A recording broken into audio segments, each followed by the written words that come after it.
Bicara itu seperti mengendarai mobil atau motor, semakin sering kamu melakukannya semakin mahir dan semakin senang kamu melakukannya. Tapi, kamu harus mengetahui dasar-dasarnya terlebih dahulu. Mungkin, saat kamu mendengar video ini, kamu akan berpikir, "Oh jelas, dia bisa berkata begitu karena dia sudah punya bakat alami dalam bicara." Memang benar, ada orang yang punya bakat alami dalam bicara, tapi bukankah yang punya bakat alami pun tetap harus berusaha mengembangkannya? Bukankah orang berbakat pun harus mengubah bakat mereka menjadi keahlian? Di dalam video ini, aku akan membahas dasar-dasar percakapan yang berhasil. Kejujuran. Ketika kita jujur tentang perasaan kita, terutama saat merasa gugup atau cemas, orang lain cenderung lebih menghargai dan memahami kita.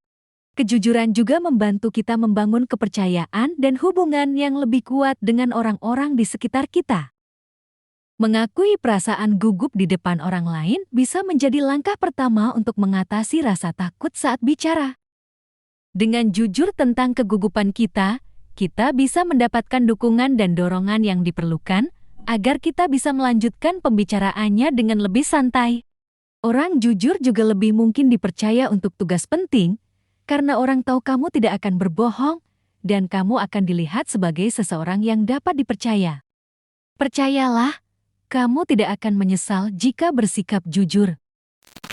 Sikap yang benar. Sikap yang benar adalah unsur lain untuk menjadi pembicara yang baik. Kemauan untuk memulai pembicaraan meski pertama kalinya kita merasa gugup.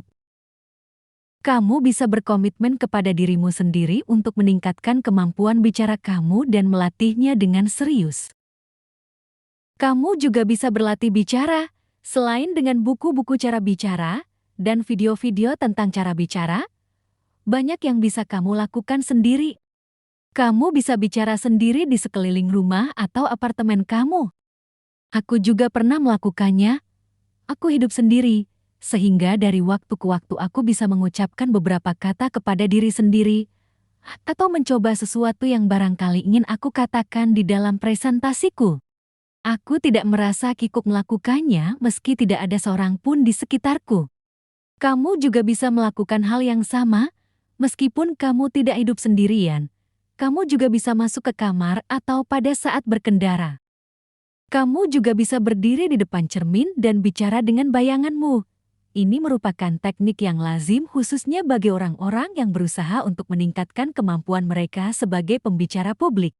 Itu juga berguna untuk percakapan sehari-hari dan bisa membantu melatih diri untuk membuat kontak mata, karena secara otomatis kamu akan menatap sosok di depanmu, yaitu bayanganmu sendiri di cermin.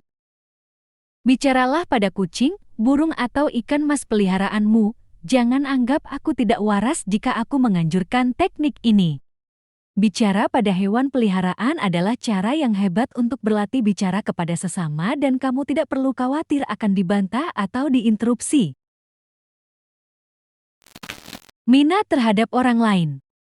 Di samping kemauan untuk melakukannya, kamu setidaknya memerlukan 2 syarat untuk menjadi pembicara yang baik, yaitu perhatian yang dalam kepada orang lain dan keterbukaan diri kamu kepada mereka.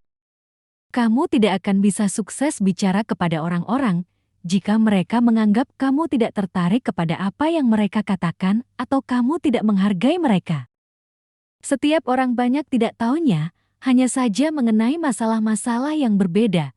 Ada baiknya mengingat ini, entah kamu bicara kepada satu orang saat bekerja atau di depan ratusan pasang mata.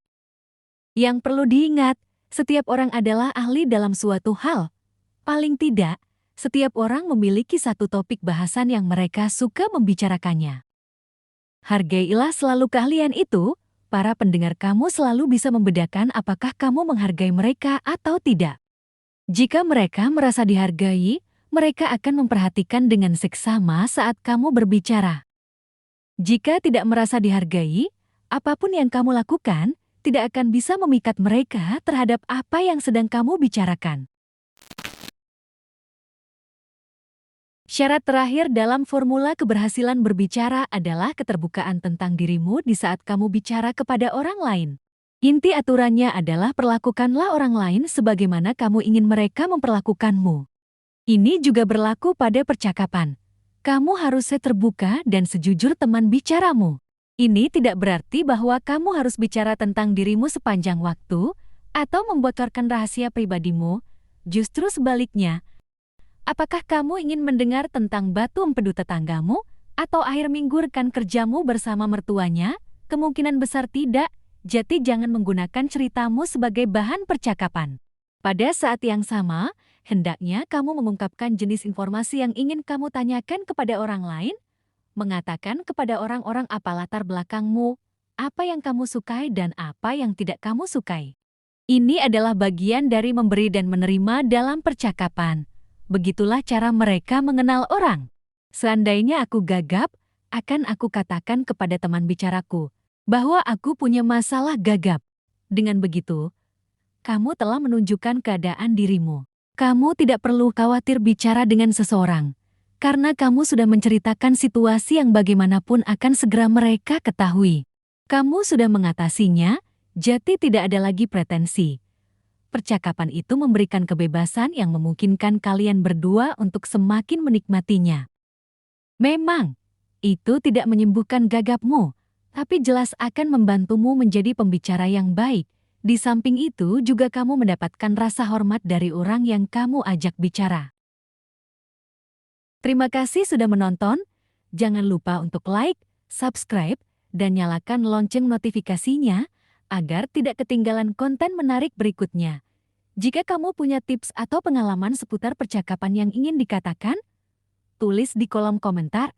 Sampai jumpa di video selanjutnya.